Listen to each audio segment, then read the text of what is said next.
out in case anybody arrives a bit late. And I just want to welcome you all and just celebrate you for making this time, because you could be anywhere else, right? But you've put yourself first and put your digestion and your digestive system as a very important component, so it can give you time. So I honor that. So I'm pretty prepared. I've got a whole menu that I'm going to share with us, but I want to keep this interactive. So at regular points over the next, say, hour and a quarter or so, we will have an opportunity to share and to ask questions. And I will send the slides along with some follow-up notes, because I'm going to reference a few things. And I will share that in a follow-up email with you. And if we don't answer any of the questions that you might have around this topic, you can now contact me, because you might find that after today you still have questions, and I'd love to be able to help. What I'd like to start with is a funky poem that I found on digestion. So to set the scene, because if you're in the UK or in Europe, you've had a full day, right? So your body could be here, but your mind can be somewhere else. And after the poem, I'm going to do a quick grounding meditation exercise just to help you really arrive and get the most of our time together. So the poem is, I know there'd be high heaps of congestion if my body just wouldn't engage in digestion. A series of tubes like plumbers have pipe lets my food move, quite raw or quite ripe. Stuff food in my mouth, chew with my teeth, add some saliva, the juice it secretes. Swallowing time down the esophagus, gets to the stomach. Let's stay on top of this. Stomach's muscles are churning, break up the food, adding enzymes and acids and sounding quite rude. The food will move on, peristalsis will push. The food will move on as it turns into mush. Small intestine comes next, the next organ for fun. Nutrients absorbed, and it's almost done. Large intestine absorbs, removes excess water before food's back out, just like it oughta. Yes, there would be heaps of congestion if my body didn't engage in digestion. I couldn't help myself. It's really sweet, and it's written by some very smart professor. And isn't that so true? I know with my work as being a dietitian and a nutritionist that we often don't give consideration to our gut or to our health until things go wrong.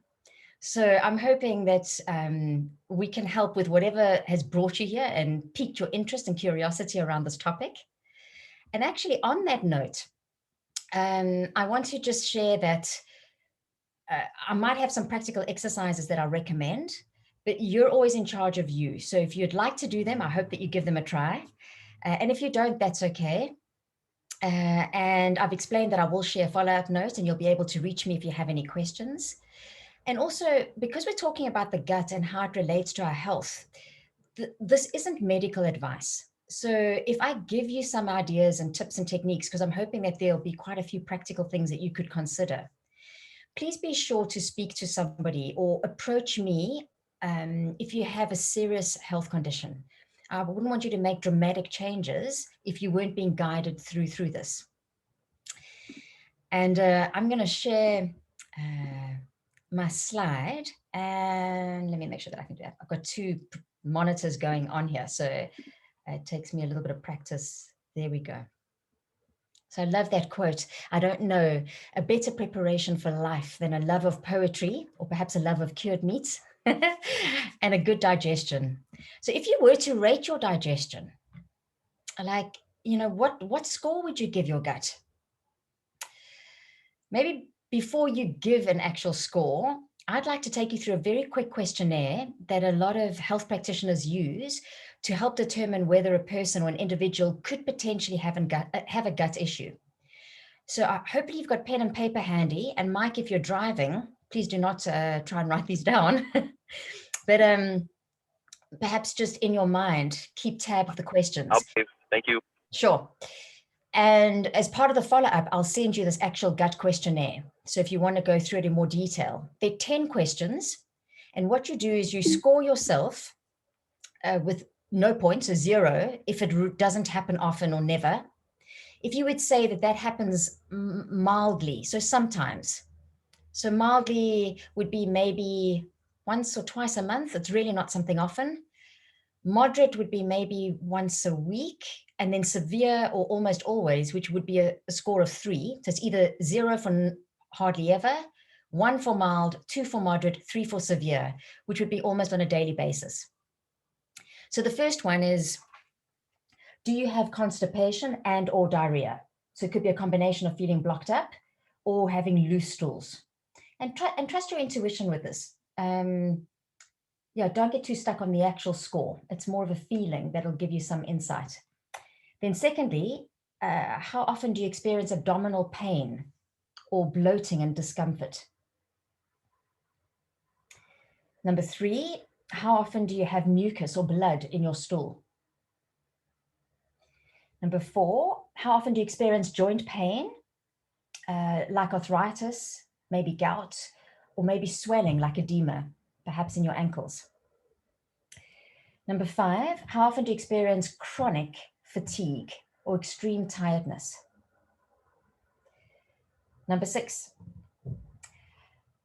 how often do you experience sinus issues or nasal congestion? Number 7, how often do you experience chronic or frequent inflammation? So gout would be an example, or arthritis as well, or other inflammatory-based conditions. You'd know if you had one that was moderate or severe. And then this relates to your skin. Number 8 is, how often do you experience eczema or hives or skin rash? And then how often do you use non-steroidal inflammatory type painkillers? So that would be ibuprofen, for instance, Mypad, aspirin. And how frequently would you say you've used antibiotics or do use antibiotics? And how would you rate your alcohol consumption? Mild through to daily, say, alcohol drinking. So I said there were 10, but they're 15. And then 12, do you have ulcerative colitis, Crohn's, or celiac disease? So if it's no, then give yourself 0. And if it's yes, then choose 1, 2, or 3, depending on how severe the symptoms are. 13, do you have asthma, hay fever, or airborne allergies? 14, food allergies, sensitivities, or food intolerances. And then the last one relates to your mental well-being or confusion, memory, or mood swings. So add up your score there. And then to give you an idea, roughly, if you have a score that's less than 10, chances are that you won't have what we call leaky gut. And I'll go into a bit of detail around what that is. And if you have a score above 10, so 11 or up, I would recommend that outside of this masterclass, you either contact me or contact a nutritionist or dietitian that specializes in gut health, and perhaps just take a look at potentially what you could do with more focused and personalized attention. So the menu, I'm going to share some theory with you, but I'm going to intersperse it with some practical activities. And we're going to end off with a clear call to action. And then I'll also share with you, we can do a check-in on Friday afternoon. If you have any questions and you want to come and hang out with me at 4:00 UK time on Friday, I'll be online to talk about any questions that you might have. And I'll also tell you about the next masterclass in December.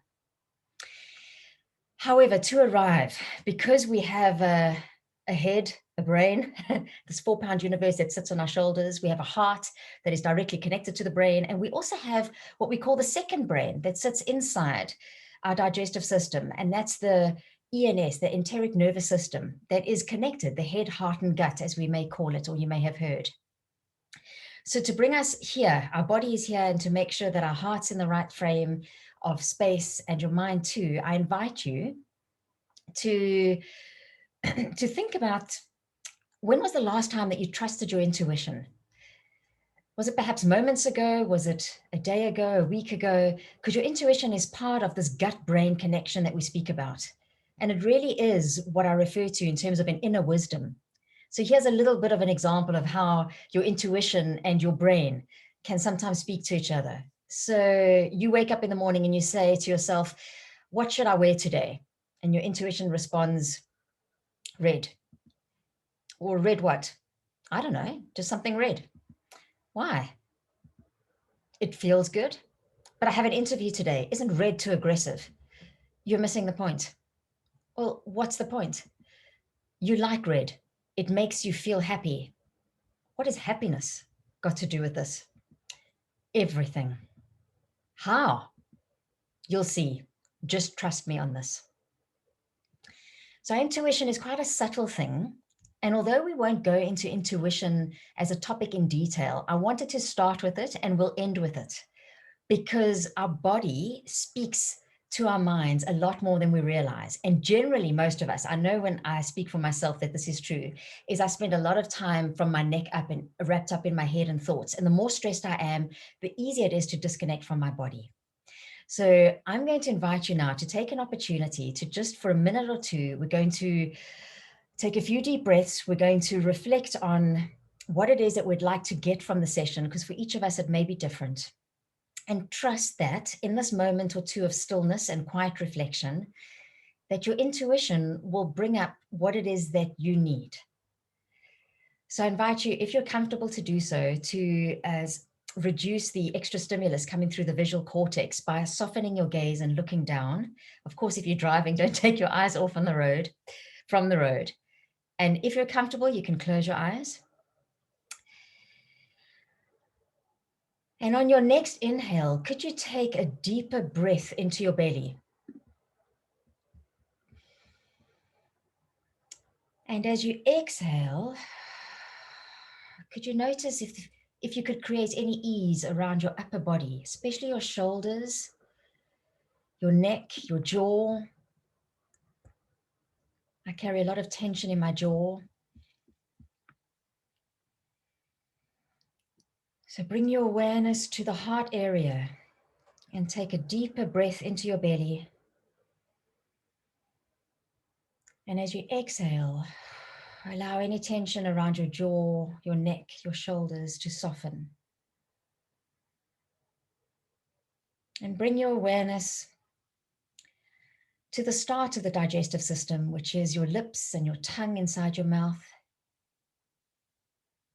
Allow the tongue to fall towards the bottom of the mouth, away from the palate. This helps to relax your jaw. And just notice what is, because there's no right, there's no wrong, there's nothing to fix.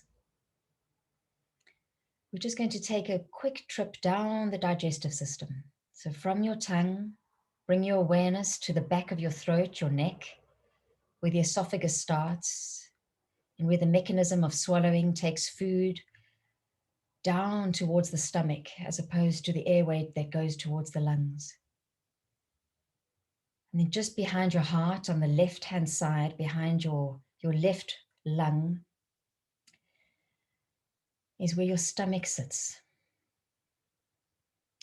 An organ that really creates some incredible movement to churn and masticate and help break down food and start secreting enzymes and slowly lets out food into the upper part of the small intestine, your duodenum. So bring your awareness more or less to the area where you feel your liver may be, because this is where the liver, through the gallbladder, if you have one, and the bile ducts and the pancreas all come together and release enzymes and release insulin and many other components to help the process of digestion happen smoothly. Then there are several meters of the small intestine that then leads lower down into your abdomen. And round about your right hip is where the small intestine connects to the large intestine. And then it moves up where we have the ascending colon. And here we're going to spend a lot of time talking about the bacteria that live in the colon. Your colon then goes across the top, just under your diaphragm, towards the left side. And then down towards your left hip is the descending colon,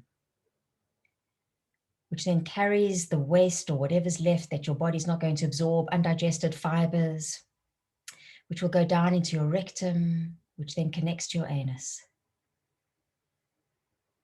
And just in your own time, take 2 more slow, deep breaths and perhaps bring a smile to your heart or to your digestive system. Just taking this opportunity to thank this incredible organ that we often don't regard until perhaps we feel like we need to burp or let out wind or have indigestion or have a condition that might bring our attention to it.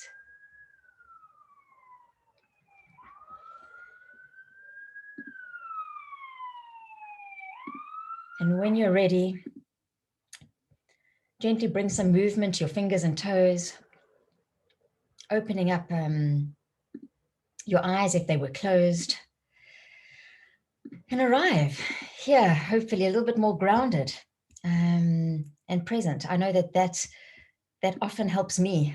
So thank you. Thank you. And bringing calmness and stillness to your breath is a technique that we all have access to that can help us when we're experiencing any kind of stress or digestive issue, because the two go hand in hand, as I will explain in a bit more detail. So a little bit about my gut story. I grew up, and my brother's actually on this call, so he may remember this too. My mom had really bad constipation. So every morning or every night, she would make herself some strong, it was called Black Forest tea. So my parents are French. They left the Champagne region of France in 1969 and went to South Africa and stayed there. They were meant to be there on honeymoon, but they ended up spending now 52 years there. And so my mom would use the South African tea, Black Forest laxative type tea, and have a strong cup at night. And then it was a good start to the morning if she was able to go to the bathroom. So we've always spoken about these kind of things. And for me, I grew up, I don't know if that was part of why I decided to be a dietitian. I've always been interested in medicine and the body and anatomy and how everything works, and always intrigued at how food can help us maintain health. So I'm very interested. And of course, we can't talk about food and nutrition without looking at the colon, without looking at the digestive system. And speaking about my mom, she has always had a very serious skin condition along with the constipation. And whenever the skin flared up, the doctors would give her a corticosteroid treatment. Now, steroids in particular, are quite bad for the gut. They're one of the triggers, which I'll share with you a bit later. So you can see there might have been a bit of a cycle here with the medication worsening the constipation, the gut not being happy, increasing inflammation. And what happened was about 5 years ago, my mom experienced a really, really severe bout of the skin inflammation. So it was coming up her neck and on her eyes and causing itching. And they could not give her more of the medication because it was starting to affect her liver and her kidneys. So my mom took a holistic approach. And I think when you get to a point like this, you can easily reach a threshold. And she decided to really shift her diet. And I'm going to share with you what she did. She did 3 things. She boosted her fiber intake. She took a concentrated probiotic to put back some of the good bacteria. And she minimized gluten and sugar. Not completely, because she's French and she would still like drink red wine and occasionally have bread. But the results after 4 months were remarkable. So those of you that are able to look at the screen, you'll see that. And if you're going to watch the recording, you'll see it there. Is within 4 months, her skin almost completely cleared. She also managed to help the constipation. So from going to the bathroom once or twice a week, she was able to go almost every second day. And since then, the two go hand in hand. As long as she eats enough fiber, balances her gut bacteria, and doesn't have too much gluten in her diet, her skin stays all right and her gut is healthy. And 5 years on, I called my mom on her birthday on the 15th of June. So the photograph that you can see is this year during lockdown. And I was actually in tears. You can't tell that, because the flowers that I had arranged to be delivered came in the moment that I was having the call with her. But what I love is that the picture shows 2 things. That 5 years on, she's managing her skin condition, but it also shows that she's balanced and she's having a croissant for breakfast because it was her birthday. So when you follow what I call the 80-20 principle, you can still get great results. So if you are struggling with your gut, or if there's any condition, or you want to improve your health and well-being, and in a moment, I'm going to ask why it is that you're actually here. Like, what has brought you to this topic? Why would you invest this time and want to know more? Because if you do things that are right for you 80% of the time, 20% of the time when you don't, you can still get good results. So I think it's very important to be balanced. And I always say consistency is far more important than intensity. So on that note, I know why my mother worries about her gut, because if she doesn't, her skin flares up and she gets constipation and she feels terrible and she gets given a medication that is really bad for her. So what about you? If you're comfortable to share in the chat, or if you want to unmute yourself, what are you hoping to get from our time together today? Do you have a particular question, or do you have a condition that you're managing? I'd love to just potentially include an answer if I wasn't going to, because this topic is so vast. So take a moment to pop something into the chat, or feel free to unmute yourself if you'd like to do that and you're comfortable to share. Why are you here? Do you have a particular expectation or a question? I mean, Fabrice, this is your second time attending, which I'm glad you are, because I've added in some new material, which you might have noticed already.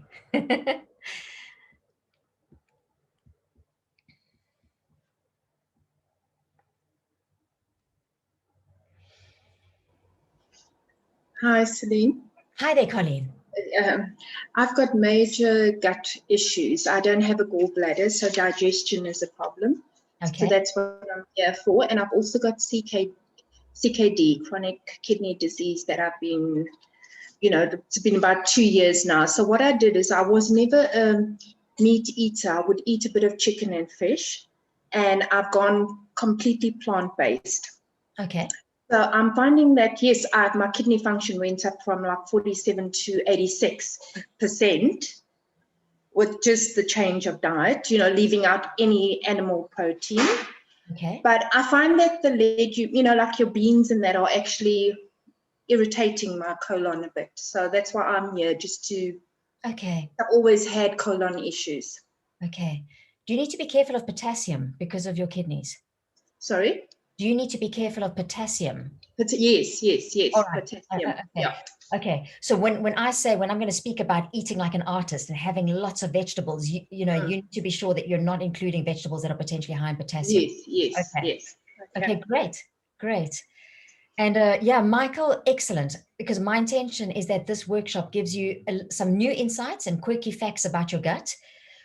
And a chance to connect with your intuition, which is very powerful, and also some practical ideas of how you can become more kitchen confident. And most of the guidelines for gut health are going to help you in terms of wanting to regulate weight, which is good, absolutely good. Okay. Oh, and Ben, it's to teach. Well, they say the best way to learn something is to actually teach it to others. So, all right. I'm really glad that I asked that question, because it's always much less about me and more about you and what you need.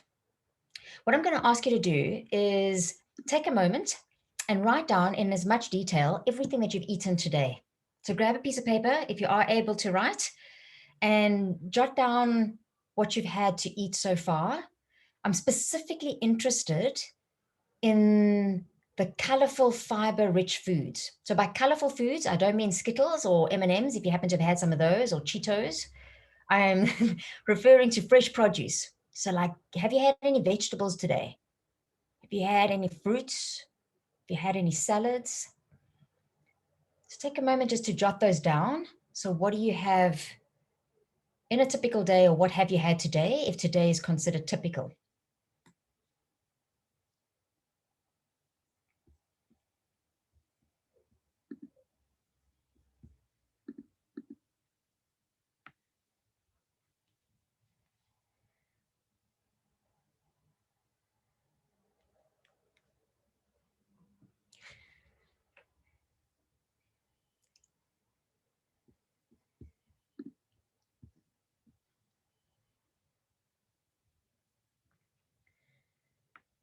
Okay, another half a minute or so. If you're my brother, I know you're going to be writing down lots of different colors, because he changed his diet a lot about 2 years ago, and also had great results with his skin, and lost, I don't know, how many stone? Fab? 2 stone? 4. Lots of weight. There you go, Michael. Going plant-based, including lots of color, it definitely helps because those foods are high in nutrients and low in calories. All right, so we're going to refer back to what you wrote down. I always think it's better to write it down because we think that we actually sometimes do things, but unless we're actually writing them down or being able to be objective about it, we can't always make the right kind of changes. So the GIT is this incredible magician. There's a lady called Julia Enders, who's a microbiologist, who's written a book called Gut. At the end, I'm going to recommend a few resources and 2 excellent books, and one of the books is hers. And she refers to the digestive system as a magician. Now, a lot of us focus on diets, like already we've spoken about gluten-free, keto, paleo, reducing certain food groups. And that's good. However, we can't just look at diets because that's like just looking at the magic tricks that a magician does. We need to also look at the magician and see what they're all about. So the magician in this case is the digestive system. And some of the stuff you may know, some of it you may not. I thought these were the top quirky facts. And this helps build an appreciation for this incredible organ. So from the alpha, the start, the mouth, to the end, so alpha to the anus, is it's all one tube, even though it has different parts to it. Sometimes we think of the stomach as separate to the gallbladder, separate to maybe the throat, and they're all connected, which is why if you swallow, if you start to eat food, you might have an urge to go to the toilet. And you're not now getting rid of what you've just put into your mouth. There might have been stools waiting to be evacuated. And the ripples from your mouth as you're chewing send messages all the way down to the other end. So quite incredible. Your digestive system is an absolute clean freak. So in between meals, it is really busy, always cleaning all the food that has to pass through it. And so that's why it's probably a good idea to have periods of time where you don't eat anything, to give your digestive system a break, which is why some people experience huge benefits in terms of the intermittent fasting or having 4 or 5 hour breaks between their meals. This may not be for everybody. If you have maybe hypoglycemia or diabetes, or you prefer to eat light and eat often, that's great. But I've noticed that I'm feeling lighter by giving myself some periods of fasting times. And even though your stomach may, or your digestive system may make gargling sounds and make noises, it doesn't mean that you're hungry. It is just part of that cleaning process. So the cleaning process happens through, it's almost like a Mexican wave. It's called peristalsis, which is controlled by the outer layer of muscles. I'm just going to check. I see somebody's popped something into the chat. Yes. How to counteract age hormones to keep the gut in balance. We may not get into detail around that. So, but I'll keep that at the back of my mind. And if not, you can always contact me and we can have a conversation about that. And the way that your digestive system is built is incredible. Did you know, for instance, that the stomach is built at a slight incline angle so that if you laugh while eating, the food doesn't come up and almost choke you? And there's all these beautiful intricacies that, it is expert architecture. Inside your digestive system, you have millions, billions of different bacteria. There are more types of bacteria in your gut than there are species in the Amazon. So there's this whole jungle of bacteria going on, this universe, and they're incredibly good for us. 95% of them are good. There's very few that are bad. So in this case, these are not the kind of bacteria that we want to, for instance, wash off our hands and get rid of. We want them to be part of us because one of their primary reasons for being in our systems is that they are one of the first lines of immunity. So especially in the context of COVID and staying well and healthy, and we talk about immunity, we have to consider the gut. So being able to give them the right foods and ingredients that they need in order to keep them strong is key. And then what's super exciting is there's this new field called nutritional psychiatry that connects psychiatry and food, which is amazing. So we know, for instance, mental health issues are on the increase, and burnout and exhaustion and fatigue. And we can actually manage a lot of mental health issues like anxiety and depression by looking at diet and gut health, and especially looking at the microbiome and at the bacteria that live there. So the connection between the gut and the brain is incredible. There are 80 to 90% more messages going up to the brain from the gut than the other way around. Did you hear that? There are 80 to 90% more messages. So 80 to 90% of the messages go up from the gut via the vagus nerve to the brain than the other way around. So if your gut is happy, it sends messages up saying everything's okay, we don't need to panic. I'm sure you've heard of neurotransmitters like serotonin and dopamine. Those are manufactured in the gut, and the microbiota send messages to this vagal nerve system that then go up to the brain and help us feel a sense of contentment, calm, happiness, mental well-being. And I saw this when I was in clinical practice as a dietitian, that many of my patients, if they had IBS, irritable bowel syndrome, or issues with their gut, they would sometimes have anxiety or depression. And if we got their gut feeling better, the anxiety and depression would improve. And likewise, if they saw the doctor first, I used to work with Dr. Nick Wilton, and he happened to give them an medication for anxiety or depression, their symptoms in their gut would go away. So the two are interconnected. And ideally, we want to try and do as much as we can through food and natural means than always just relying on medication. I'm not saying it can replace it, but if we can use a balance of both, absolutely key. The next picture is a little bit in depth, but basically it's what your gut lining looks like. So I'd rather you take a look at this because I thought of this today. I was in the bathroom and I thought, oh, toilet paper, this is what your gut looks like on the inside. And it's such a great example. So when you swallow something down your throat, it's not actually inside you. It's inside this part. And the food, so the steak and the chips and the Thai curry and the fajitas or, the cured meat, whatever it is that you decide to eat, has to get broken down so much so into its component parts, vitamins and minerals and amino acids. And then the body, through this layer, this mucosal layer that's highly intricate, it's got an immune system layer, it's got the enteric nervous system, it's got the vagal nerve. It's incredibly complex because it can't just let anything in, because if it did, you'd get systemic infection like overnight and die really quickly. So it really has to make a decision on its own, which is why it's very smart. It's the second brain, and decide what's going to come in, because things that come in that aren't meant to be here trigger the inflammatory response in the body. And when you have the inflammatory response triggered, that's when you can get gout, diabetes, mood issues, weight gain, cravings, skin irritation. So highly intricate. And I was quite impressed with myself when I saw the toilet paper roll, and I thought, oh, that's a lovely example rather than a complex physiological picture. And what we want is to have a very thick layer that's healthy and strong. And what helps with that is fiber. So here you can see two pictures on the screen. Both of them are the layer of the gut.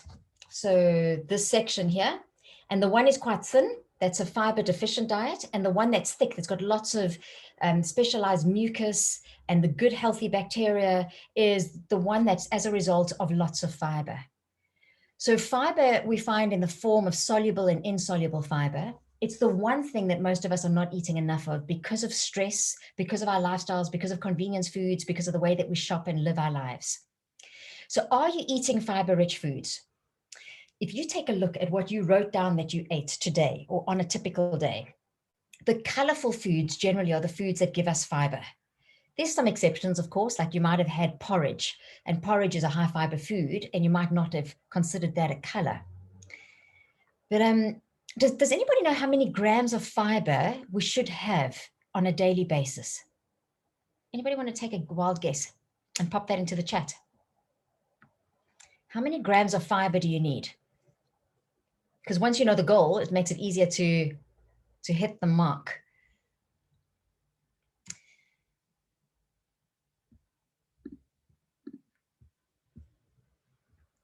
200, Ben, if you have 200 grams of fiber, I don't know if your stomach would actually work. That's a lot.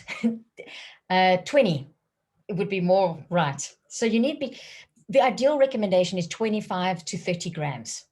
25 to 30 grams. However, if you're hitting 20 grams consistently, you're doing way better than most people in the Western world. So what does this mean? Along with this video, the recording, I'll send a one-page list of the fiber content of different foods. So generally, A piece of fresh fruit the size of a tennis ball, if you eat it with the skin, would provide somewhere between 2 and 4 grams of fiber. So of course, a banana would have less fiber than maybe the apple that you have with the skin. Half a cup of vegetables, or let's say 3 heaped tablespoons of vegetables, which is not that much, can also provide between 2 and 4 grams of fiber. If you have 3 tablespoons of any kind of beans, so baked beans or chickpeas or lentils, they give you between 5 and 7 grams of fiber. So let me show you on the next slide how making small tweaks can boost your fiber intake.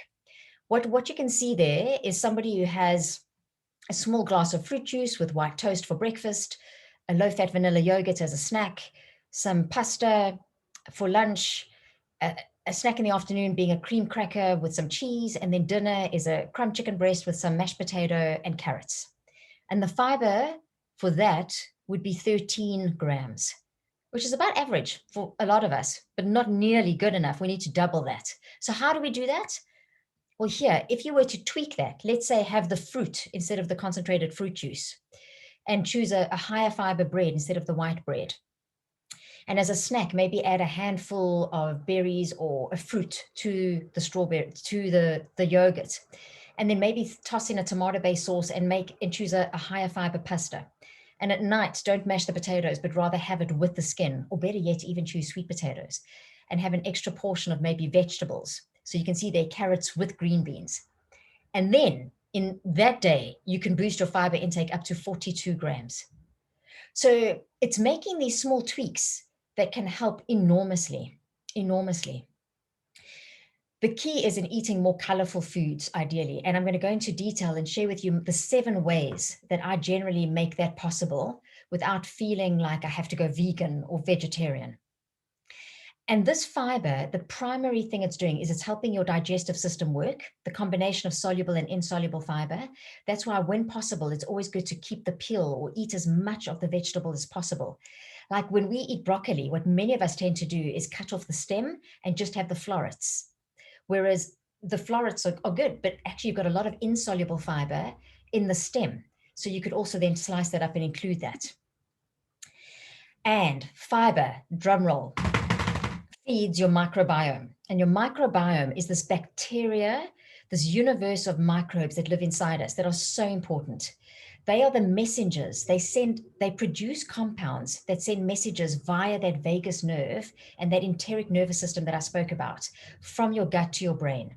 They boost that fiber, that barrier, so that your body can be sure about what comes through. They're part of your immune system and they help digest food. One of the things that they do is they produce SCFA, that is short chain fatty acids. Like butyrate or glutamate, that feed the good bacteria and keep them alive and happy. So really important. So the bacteria inside us is a bit like a good compost in the garden that's inside our digestive system and helps the garden to stay fertile and grow and produce in the way that it should. Ben, great question about onions. Yes, they do have fiber, and frying them does not affect the fiber content. It might affect slightly the vitamin content. It also then caramelizes some of the sugars, so it sweetens them. But in terms of fiber, raw or cooked would make no difference. The key is variety. So I'd say don't just get a huge bunch of fiber from onions. Try and include, leeks and other alliums and things like that. And we're going to speak through alliums in a moment. So if anything goes wrong with your digestive system, you might have heard of, those questions that I asked you at the beginning around constipation and bloating give you an idea of what's involved when the digestion goes wrong. And we speak about the digestive system so often. Like, have you heard the expression, oh, that left a bad taste in my mouth? Or that news was hard to digest? Or that's making me feel sick to my stomach? Or you can have butterflies in your stomach. So in terms of being embodied and aware of digestion and the gut and the brain connection, we have it. Has anybody heard of something called leaky gut? Maybe just raise your hand if you've got your camera on. I know, Colleen, you refer to it. Fabrice, okay. So leaky gut is not diarrhea or loose stools. It's when components get through this barrier that are not meant to, and they trigger the inflammatory response, the immune system in the body. And then you get cytokines and pro-inflammatory markers, which then cause havoc. And you can end up having anything from gout to skin irritation to even autism and other mental issues, to high cholesterol, to diabetes. So what is causing this leaky gut? What damages the gut? A few things. And what I'd like you to do as I share these is think about your personal life. Think of your, maybe not today, think of the last week. How many of these have you potentially been exposed to? Have you been exposed to any antibiotics? Now, I haven't taken antibiotics, but if I've eaten non-organic meat or dairy, I potentially would have been exposed to antibiotics. Have you had enough fiber? So we just did a quick check, like, are you eating 25 grams or 30 grams of fiber a day? Are you consuming lots of refined carbohydrates and sugar? Because those, especially, and gluten, can irritate the gut. Are you eating processed foods that contain hydrogenated fats? So those are things like biscuits and cookies, and a lot of baked foods and cakes would have those. If we have too much alcohol, so more than 14 units of alcohol in a week would definitely be considered too much. That can also impact the gut. Also, the amount of exposure that we have to toxins and pesticides, we can't always control that. So there's some things that we are just going to be affected, which is why the things we can control, we should take a look at. And then non-steroidal anti-inflammatory agents, drugs. So things like I mentioned ibuprofen and aspirin are also not good for the gut.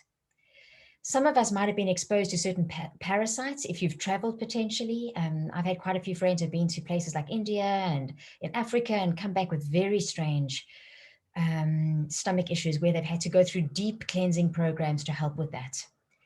And then, of course, stress. And at the moment, with all the uncertainty that we're having on a global level in every aspect of our lives, personally, professionally, politically, geographically, stress is a big component. And stress activates the sympathetic nervous system, the fight or flight. And so bringing in things that can help you bring in rest and digest, which is the parasympathetic nervous system, can be very helpful, especially for the digestive system. So things like meditation, if you're able to sit quietly, or lots of time in nature, gentle exercise, getting enough sleep. In the past 2 weeks, I've been exploring with humming as a way to reduce stress, because the humming in the vocal cords and vibrating down into the digestive system and down into the pelvis is very good for calming the vagus nerve when it gets potentially overstimulated.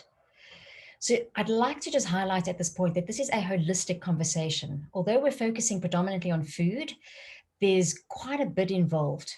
And so if you left with something that you could do differently around your diet and something that you could do differently around your emotional and mental well-being, I'd be super happy, super happy.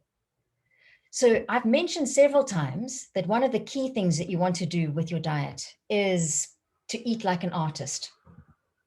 That means making your plate a canvas for color.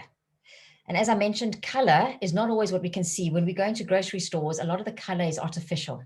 What we want is to include lots of fresh produce, and not just the right amounts. So the right amounts would be more than 5 servings a day, ideally 8 servings, and a serving is a tennis ball portion. So on average, a piece of fruit would count as a portion, or 1 cup of raw or half a cup of cooked vegetables. And over a day, so if you reflect on what you wrote down, how many portions, how many tennis ball portions of colorful foods did you have? Maybe pop that into the chat. I'm curious to see. So today, or on a typical day, and if you haven't had your last meal, give consideration to whether there will be color, and you can include that as part of your quota. But pop into the chat, how many portions of these colorful foods are you able to have today? And I'd like you to reflect on how many different colors you're having. Because just like we have 7 colors in the rainbow, it would be ideal if on a consistent basis you were able to consume red, orange, yellow, green, blue, indigo, and violet foods.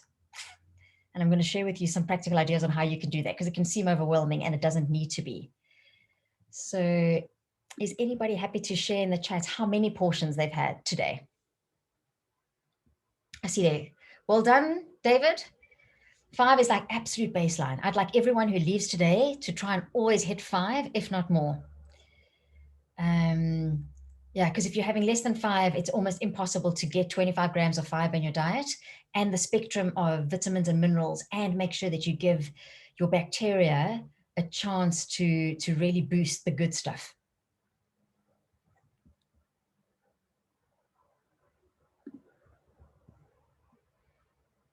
Okay, so what helps us to eat these foods is to be prepared, right? So part of being prepared is shopping for the right ingredients, dropping them into your home kitchen and into your environment. So if you are able to, when we are able to be on the road again and travel and go to work, make sure that we've got these kind of colorful foods around us. So here are, I'm going to share with you 7 and then another 8th one of ways that you can bring in more color. Because I always say, if you've come across Simon Sinek, he wrote a book, Start With Why, and he's done a great TED Talk. We've looked at why this is important. And then how we go about it is about bringing in more color. And this is the what you can actually do. So the nitty gritty. And that's why I actually sat in my kitchen. And I mean, I'm not in my office to do this workshop, because I thought, why not be in the place where it's all going to happen? Because if it's not in your kitchen, it's possibly hard for you to actually get this right. So what is your setup like? Do you actually like spending time in your kitchen? Because if you don't, what can help is to have the right kind of knives and boards and peelers that aren't like maybe 7 years old, that are, you know, not working so well. So invest in the right kind of utensils, and maybe get things like, has anybody got a spiralizer? That's one of those devices that you can like use to convert carrots into spaghetti or baby marrow into spaghetti. That simple little appliance or utensil has made it so much more fun for me to handle carrots and marrows. And keeping the right setup can help, so that when you do put color on your plate, and this is a guideline that I use a lot, is to put the color on your plate first. Always do that, because if you don't, if you put, say, the fish and chips on, or you put the steak and chips, or the rice and the chicken, how much space is there left for the color? Not always a lot, right? And ideally, we want to have at least 2 portions, so 2 fistfuls of color on our plate. I do send out a recipe, which I think some of you might receive, but if you'd like some inspiration around how to do this, and I mean, I'm not a chef. There are lots of, Jamie Oliver has got great recipes that can help you do this. Joe Wicks, and there are many books that are plant-based that give quick, easy recipes. But I've got a recipe that I send out once a week that includes 5 ingredients or less, and generally is quite colorful, that when you get the thank you note, or when you have a chance, you can always sign up to receive that. And that's one way for me to help you stay inspired. So once you've got your setup right and you've got some inspiration, you can look at eating more plant-based meals, which means things like soups. So has anybody made soup so far in winter? I'm asking because I haven't really felt that cold, which is interesting, because all the other food I eat is warm. So I don't know why I have this strong attachment to, well, soup has to be eaten when it's cold, but that means not really. Yeah, I see Colleen agreeing with me. So what's cool about soups is you can include vegetables that you wouldn't ordinarily eat, or you might not enjoy. So think about that too, is when you make soups, and because they're so forgiving, it's kind of hard to get them wrong. And if you have 2 or 3 recipes, are they different colors? Because you want the different colors of the food. So you want some red, some orange, some green. In fact, I'm going to make a note, and I'm going to send you my online membership, the Wellbeing Clubhouse. I just designed this as a handout to help them. And it's a tracking, a 1-page list where you can track over a week how many red, orange, green, indigo, purple, beige, brown foods that you eat. And then you can see, oh my goodness, I really don't eat a lot of purple vegetables. And then you can start, and you can look at the list where I give you some ideas and see how you can include those. And then, of course, salads are a no-brainer if you wanted to bring in more of these colorful foods. The key, though, is to make what I call sexy, sassy salads. Salads don't have to be boring. They don't have to be lettuce, tomato, and cucumber. Even if you don't toss all your salads together in the way that you normally do, they can look different. So what you see in that picture is what we call a composed salad, where we've just put the component parts together. And then if you're using, you can have carrots always sliced in the same way. So say in rounds, or you can do them in matchsticks, or you can get a device that quickly does it into matchsticks, or you can do spiralized. So, or you can do with a vegetable peel and create thin strips. So one type of vegetable prepared 4 or 5 ways can change a salad and make it novel and interesting. So think about too, how do you make your salads more interesting? I try and always have 7 ingredients in my salad to make it sassy and sexy. So 7's the key there. 7 different ingredients, and ideally not protein-based ingredients. So you're talking plant-based. And then including more stir fries and vegetable medleys. What I often do at least once a week is I roast lots of vegetables. And I make enough, not just for one meal, because it's going to still take 40 minutes in the oven. So I make lots and I keep it in the fridge and I eat it over the next day or two. And often they taste nicer when I've warmed them up again or a second time, because the flavors get to almost marinate and just intensify. And you can use that hot or cold. Ben, I've just spotted your question about soup. Supermarket soup in a cup, so in a packet that comes from powder, is not soup. It's Frankenstein soup. So no, I would ideally like you not to eat that, because those are very high in sodium, very high in preservatives, and generally very concentrated, and often got thickening agents mixed in with them. So they're not nearly the same as a soup. So if you have a freezer, I would recommend that if you're going to the trouble to spend an hour in the kitchen and make a soup, is to then make enough that you can freeze in small batches. And if you've got containers, then you can do that. And then you don't have to make the soup again for, say, 2 or 3 weeks because you've got enough. But I'd rather you not eat the powdered concentrated ones. It's different if the supermarket's made a fresh soup. But even then, they probably would add things like salt-based seasonings and maybe even sugar. And then another type of food that can help boost your color intake is smoothies. So smoothies are cool as long as they're not just fruit-based. So always make sure, you can see in the picture there that I've included quite a few vegetables. Ideally, you want to have 1 portion of fruit and the second or third portion coming from vegetables, and maybe even things like chia seeds or nuts or avocado or ginger. So smoothies are useful, especially if you're on the run or you might not feel like you have a big appetite, say in the morning, and you don't want to eat actual food. You could then blend them, and then having a good blender is key. So I've got a Thermomix. I've also got a NutriBullet. The NutriBullet is the bomb. It works so well. And then even if you add strange things like beetroot to the smoothie, because it gets blended so well, it tastes good. And then another type of food is to think of making spreads and dips. Now you can buy spreads and dips. You can buy guacamole and hummus and tzatziki and salsa. Great.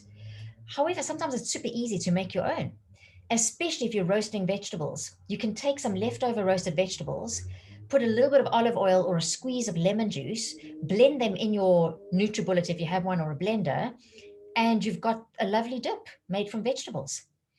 And then what you dip into that ideally should not be a cream cracker or some kind of cracker that's got no fiber intake in it. You want to then dip in either what we call crème de terre, going back to the French, so like finger pieces of vegetables, or fresh fruit, or dried fruit, or maybe some kind of higher fiber bread or cracker. So those of you, if you were keeping count, I've covered 7 different ways that you can bring in more colorful foods. Plus, I introduced you to the plate model concept. So putting the color on your plate first. So this is now another bonus approach to including more color in your diet. And that is adding in spices and herbs. Has anybody got fresh herbs in their kitchen at the moment? And if you do, will you pop that into the chat? Like basil or coriander or parsley. And if you don't have fresh herbs, have you got dried herbs? And have you got dried spices? And where are they? Because if they're in the pantry cupboard at the back, they probably expired a year ago. Because if they're not in sight, they won't be in mind. So you can see, for instance, behind me over there, that's quite a recent thing. I never used to keep all my spices on the counter because I like quite simplistic open counters, but it's been the best thing I've done, because I now add them to all kinds of things. Like when I scramble eggs, I'm putting in like some cumin and some coriander and sometimes some turmeric. I would not have done that in the past. And great, I've got rosemary, David, in the garden, which I use quite a bit. And I can't get coriander to grow. So if you've got a secret around how you do that, I'd love to know. But the reason why these spices are so good for us is spices and herbs are very concentrated, and they give a lot of bang for their buck. And what they do is not only enhance digestion, they also impact our DNA and our genetics for the better. So there's a lady called Amanda Archibald, and in a moment I'm going to share with you her book, and her website is one of the resources that I mention. She speaks about herbs and spices giving us return on ingestion. That's because they're so concentrated, and the more you use of them, the better. So you don't want to only stick to one or two, you want to use a variety. So like Fabrice, yeah, I can see like your variety. And Erin, thank you for sharing that too, because they work synergistically.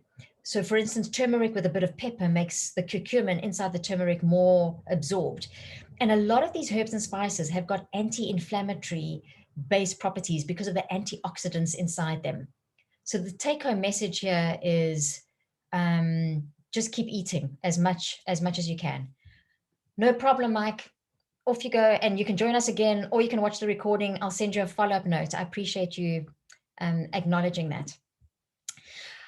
So a lot of these foods that I've mentioned, including the herbs and spices, can help not just with digestion, but actually help trigger the right kind of genetics. So the next slide I'm going to show you looks quite complex, but it's meant to be a shopping list. So what it is a list or a summary of foods that we know are good for our digestive system and our overall well-being. And they come from this book, The Genomic Kitchen.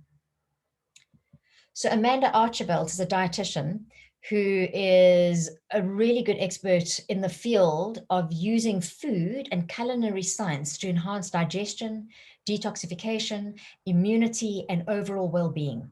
Her book is brilliant. Her blog is brilliant. So you can either get the book through Amazon. If you get the book, you will then have the page that I've actually torn out because I use it as a shopping list. That lists all the different foods that have got lots of science to show that they're really good for our digestion and our gut. So some of the foods, for instance, I know that the image is quite small. When you get the slides, you can also take a look then, or you can visit her blog to get it there, are things like cruciferous vegetables and allium vegetables. So cruciferous vegetables are things like cabbage, cauliflower, and broccoli, and Brussels sprouts. And allium vegetables are your leeks, your garlic, your onions. So the idea is I would go through the list, circle the foods that you don't eat on a regular basis, and then think about which one or two could you bring into your diet. Because ideally every day you want to try and expose yourself to as many of these kind of foods. And over a week, if you were really keeping track, you want to expose yourself to about 30 different plant-based foods. So as well as eating a variety of colors, you also want to expose yourself to a variety of different types of plant-based foods. So a lot of us get into a rut potentially of eating, carrots and onions and lettuce and tomatoes. We go to the same shop, we buy the same kind of ingredients, we eat the same kind of meals. And I, every now and again, once or twice a year, just for a week, I'll keep almost like a food diary. I take photographs of what I eat, and then I just track my colors. And then I look, am I doing what I tell others to do? So, and I take out all the plant-based foods, which will be all your legumes, all your vegetables, or your salads, or your fruits, or your whole grains, and make sure that you get a wide range. So an example is, let's say, cauliflower is something that you don't eat that often. Instead of just excluding it, to think about, okay, have I tried all the different ways to make cauliflower? So I had a friend who experienced my roasted cauliflower and since then eats cauliflower. Because I think he grew up on steamed cauliflower with just salt and pepper and it wasn't really nice. And he had never thought of eating roasted cauliflower. So I often will roast a whole cauliflower. I put a lot of spices on top. So cumin and coriander, salt and pepper, turmeric in the oven with some olive oil for maybe 40, 45 minutes. And then, you can slice it and it's so beautiful. It looks like a tree when it falls open. And then you can use that hot or cold, and I keep some for the next day, and you can use it like you can see in the image as a topper on maybe a sourdough bread or into a salad. And it's it's really, when you find recipes that inspire you, it can revolutionize and change the way that you feel in the kitchen. Thank you, Shirag, for acknowledging that. No problem. And you're welcome to watch the last bit when you get the recording and ask me any questions if you have any. So the practical thing is to use the list, pick out foods that you don't really eat, maybe go to Amanda Archibald's blog because she'll have recipes for all the foods. Pick one recipe and try it out. That's how we make theory become practical. And when we speak about the gut, we also, I'm sure you've heard a lot about fermented foods. Does anybody eat any fermented foods? And if you do, will you pop into the chat which ones you have? So fermented foods would be things like sauerkraut, fermented yogurts like kefir, kombucha, which is a fermented type of drink, kimchi, which are fermented types of vegetables. We used to ferment foods a lot in the past because we had to be able to store them. However, now with refrigerators, we tend to not really do that as much. And there's a difference between fermented foods that have got some of the good bacteria in them and just say pickled or vinegar foods. So onions that are put into vinegar are not fermented onions. So be sure that you know that difference. And if you're interested in making something like sauerkraut is incredibly easy to make. I say easy. It's good to do on a day that you're feeling a bit stressed and maybe angry because you have to really need the cabbage and the salt. Those are the two ingredients that you need to make sauerkraut. You need 8 cups of cabbage, a tablespoon of rock salt, and a big bowl. And then you mix that together and you pull out the brine that will come out when the salt interacts with the cabbage. And then you press it into a mason jar and you keep it for 10 days out of sunlight. Et voila. If you'd like a recipe, I'd be very happy to share one. And the resources that I'm going to mention have got some are complicated recipes that I just don't have a desire to do. I'd rather just buy the ingredients. And some are super, super easy. And those of you that have kids, this is a lovely way to get kids to connect with food. Yeah.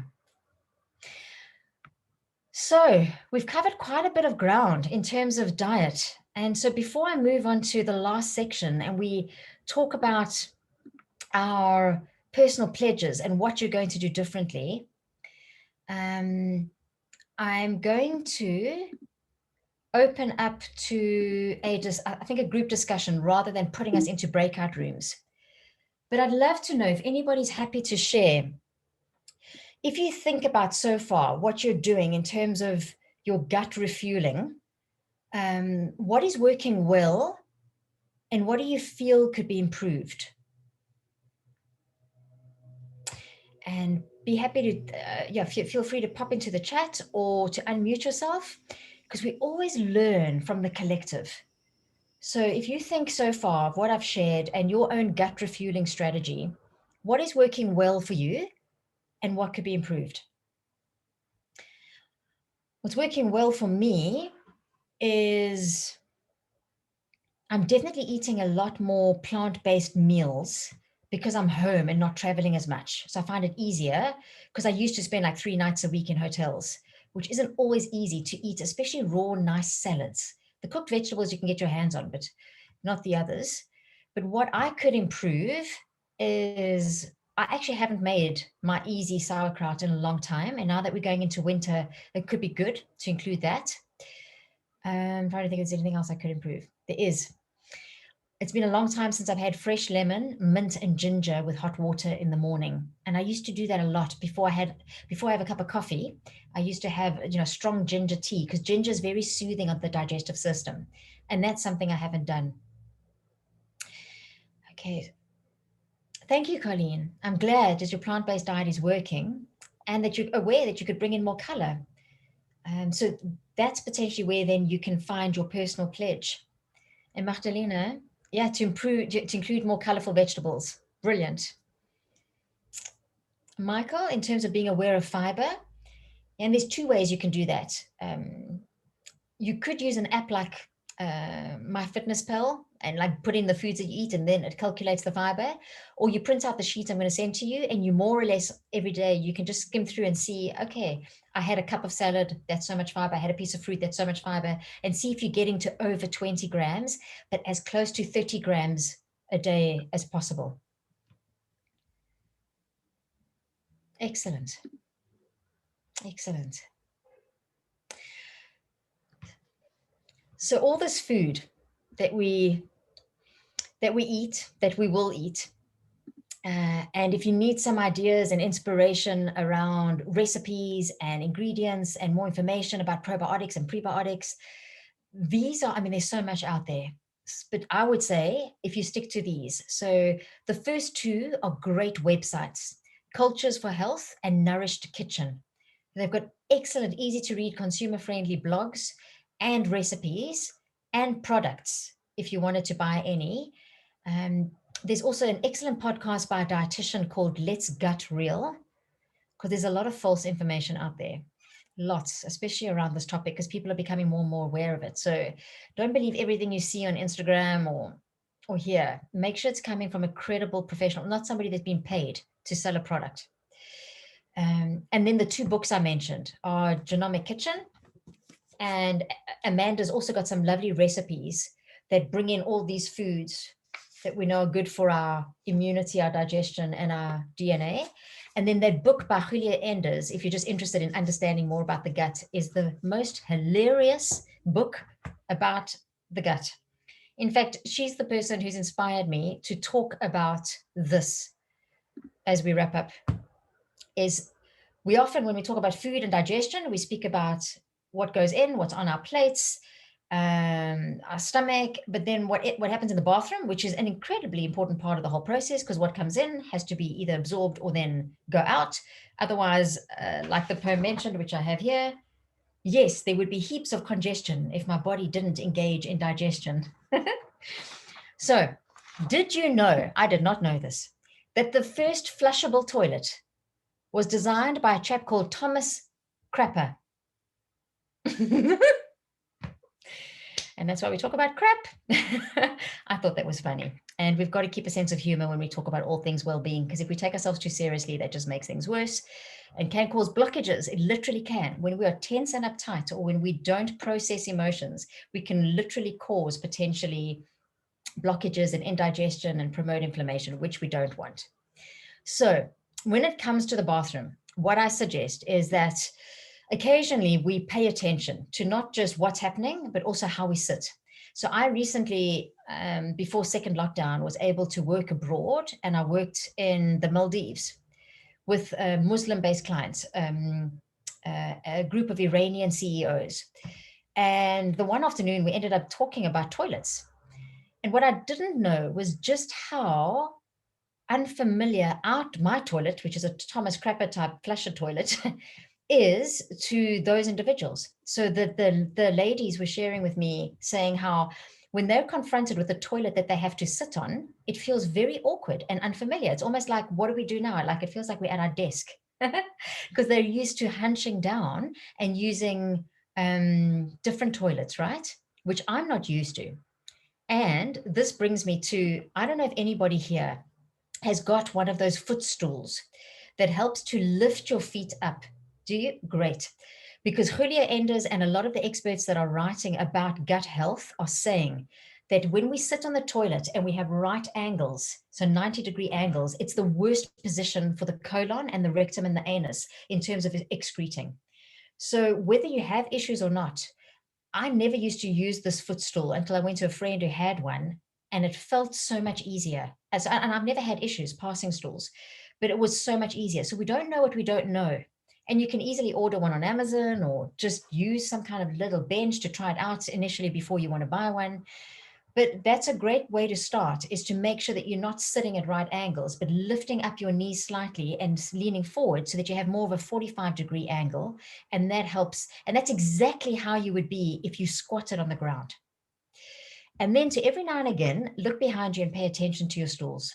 So one of the questions that I asked in that questionnaire was, have you noticed mucus or blood in your stools? And you wouldn't notice it if you weren't looking.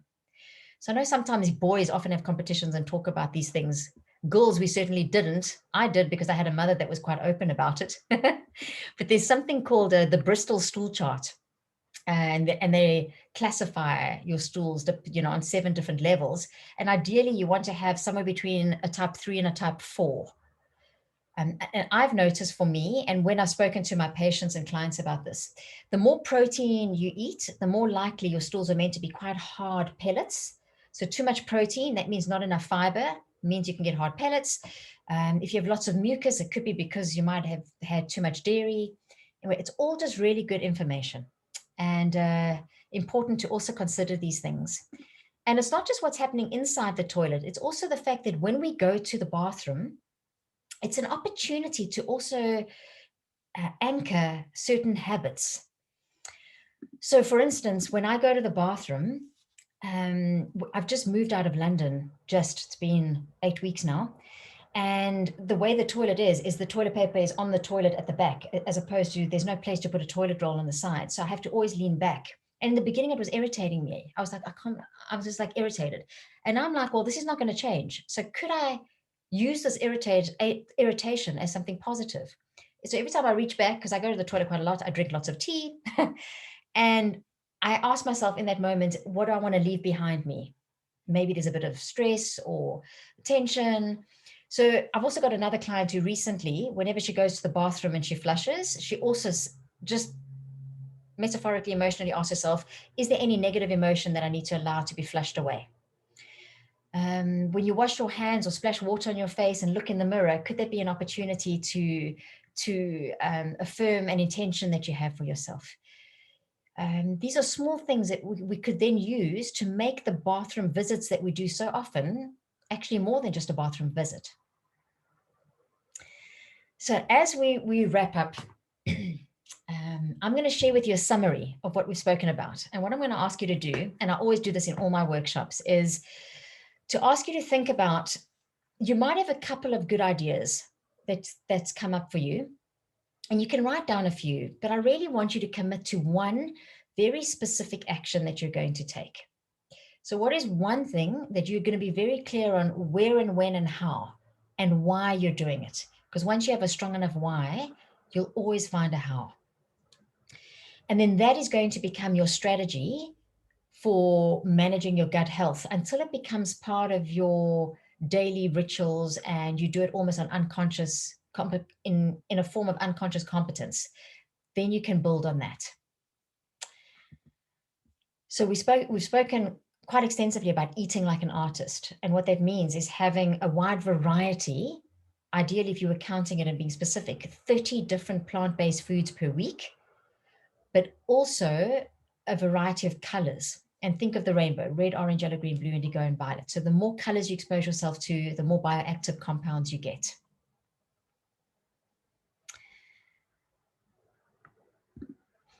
And then fiber is a very important part of the story. So are you consuming more than 25, well, ideally more than 20 grams of fiber, because then you're way above the average.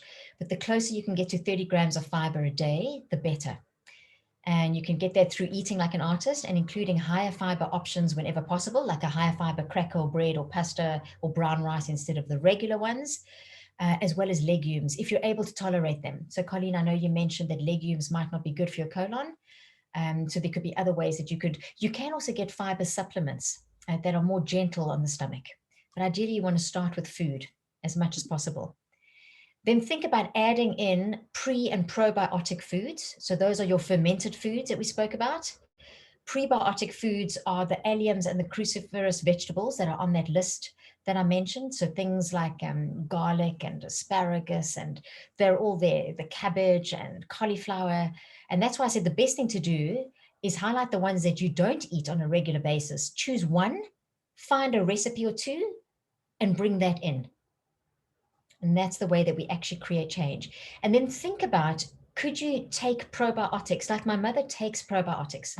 I've got probiotics that I take, not every day, but in winter, I use them to boost my immunity and when I travel. And if you do that, ideally speak to somebody, because there's quite a range out there. Not all of them are good. I specifically use one from Nutri Advanced UK. But even then, because if you have heartburn, I would say that you need more acidophilus. If you have constipation or bloating, you might need more bifidobacteria. So depending on what kind of digestive issue you're experiencing might depend on what type of probiotic you need. And that's why speaking to somebody can help a lot. Then think about those triggers I mentioned. There were 10 of them. And how could you reduce them? So if, choosing more organic meats, if you choose to eat meat products, for instance, thinking about bringing in the parasympathetic nervous system calming through breathing, through meditation, through humming, for instance, through time in nature. And then when it comes to when you go to the toilet, stay curious. Think about your posture on the toilet. Think about what's happening with your stools every now and again. And then, spend time connecting to your gut, even if it is just a moment's thank you when you do go to the bathroom, or as you're eating a meal, as you're about to take that first mouthful, to make it mindful. And trust your intuition, because it tells us a lot more than we realize. The science is catching up and starting to show how our gut instinct reacts before our conscious mind. It's fascinating. I'm a HeartMath accredited coach, and HeartMath on organization, they do a lot of study in this field. And what they're starting to show is incredible about gut instincts. But the more stressed we are, the less connected to our gut instincts, because we pulled into that fight or flight response. And then if you're getting information, if you're following experts on Instagram or Facebook or blogs, is follow the real experts, because I can't believe what I can see out there. People saying that a liter of aloe vera juice will cure colon cancer, which is not true. So before we wrap up, I said that we would end with a mindfulness exercise. So just as we did at the start, I'd like to encourage you for the next minute or two to soften your gaze if you're comfortable to do so. Close your eyes if you'd like. And bring your awareness to your breath. It helps if you bring your awareness to the center of your chest, your sternum, where your heart is. And if you're comfortable and able to do so, to perhaps place one hand on your chest, one hand on your belly. So your hand on your chest is more or less close to your heart. It's also where your esophagus meets your stomach. And then in between that hand and your lower hand, you've got your pancreas, your liver, your gallbladder, if you've still got one, your duodenum, you've got your ascending, transversing and descending colon, and you've got your lower hand over your belly. And as you exhale, softening any tension around your shoulders, your neck, your jaw, your forehead.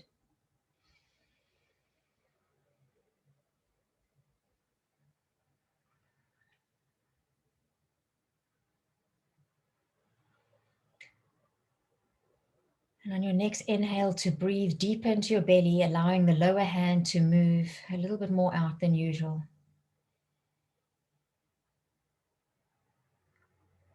And can you lengthen your exhale?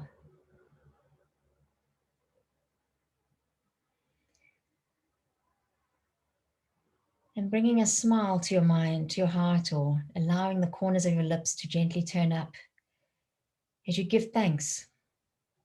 Firstly, to yourself for being here, for committing this time. Thanks to this incredible body, this incredible digestive system that just does its work tirelessly every single time you swallow a mouthful of food or drink anything. Just take a moment to give it thanks and appreciation.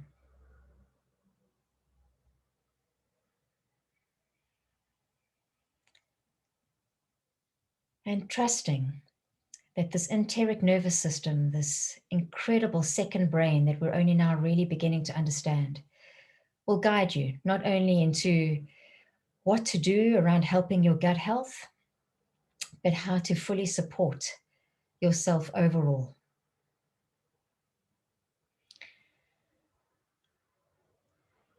And take a last deep breath at your own pace. And when you're ready to gently open your eyes if they were closed and bring your attention back to the screen. And from this place of calm, connected intuition, what is the one specific thing that you're going to take away and digest physically? What are you going to put into practice into your life? And if you're happy to share in the chat, this is quite powerful as a public declaration. And I'm curious to see what it is that you're going to take for you.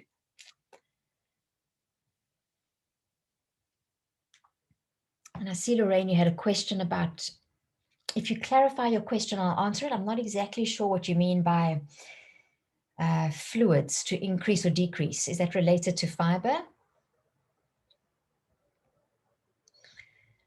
Okay, David, you're going to focus on fiber. I'm sure that you know how you're going to do that because that's important. Are you going to read labels or read the chart that I'm going to send? Again, Lorraine, for you as well. Ben, that's very clear. Make homemade soups. Can I challenge you to say by when? Make a homemade soup by, you tell me. Lorraine, have more water. Excellent. Oh, it's relating to water. Well, the formula that I use for hydration is 1 glass of water, if this is your question, 1 glass per 10 kilograms that you weigh is a baseline. And the more fiber you eat, the more fluids you should consume, especially if you're having insoluble types of fiber like bran and wheat bran and things. And Fabrice, you're going to focus on eating more fermented foods. That's great. And Magdalena, that's very clear. Including in 1 new vegetable a week. That feels realistic. And if you want some inspiration or recipe ideas, just pop me a note either on email or Facebook. And Ben, thank you for saying by when. Excellent. These are very specific. This is what you take with you. And I know it's quite soon, but Friday afternoon, if you want to do a check-in on your personal pledge, I will hold you accountable. So Friday afternoon at 4 o'clock, I'm doing a check-in and celebration because this masterclass was a bonus one that I did because I had requests to run it again. 2 weeks ago, I ran a masterclass on bringing in well-being rituals. And so the group from then, or anybody from today, is welcome to join me at 4 o'clock GMT time on Friday. And it's informal. So you can pop in for 10 minutes and ask me a question or celebrate or bring in a challenge, or you can stay for an hour. Thank you for being here. And where we can see each other again is my theme for December is all around using a joie de vivre and celebration as we close off the most difficult year for many of us. And I know a lot of us might want to cry, but I'd like us to end on a sparkling, effervescent note. So the whole of December, I'm going to use, as I mentioned, my parents are from the Champagne region in France. So the workshop is going to be 90 minutes looking at the champagne making process as a metaphor for well-being. So for instance, it's not about drinking champagne, it's about what champagne symbolizes. One of the things champagne does is it's got sparkles, right? And bubbles inside it, and it's effervescent. So how do we stay effervescent when we actually feel dead tired? And how do we manage issues around burnout? So I'm going to speak a lot about rest and how champagne is only made because it's in the dark. And there's a special ingredient added into it. So you need that special ingredient added into your life, and you need darkness, you need sleep. So we're going to talk about how to use this time of year, but from a very celebratory, happy place, because goodness knows we've had a lot of reasons not to feel happy. So I'd love to see you then. I'll send the link if you want to register for that. That's on the 9th of December, on the Wednesday. And it's been an absolute delight. Thank you for being here with me. You've made time for your wellness, which means you won't potentially need to make time for your illness. And if you're interested in finding out more about this topic and why the body and your emotions are connected, this is the book I recommend, or the author to follow on YouTube. His name is Gabor Mate. He's a well-renowned international doctor who has written many, many books, but the book When the Body Says No and highlights the hidden impact of stress. And he speaks a lot about the link between inflammation and all kinds of diseases and how they're all linked to our emotional well-being. So while you're eating coleslaw and cabbage and sauerkraut, you've also got to make sure that you manage your stress. So thank you so much. If you'd like to linger a bit longer, I'll stay on and answer any questions. If you need to go, please look out for the thank you note and feel free to be in touch with me if you have any other questions. Perfect. Thank you. Thanks, Magdalena. I'm delighted you could join us. I hope to see you perhaps in December or at any of the other. I'm going to do one masterclass a month at least in 2021. Thank you, Michael. Good to see you.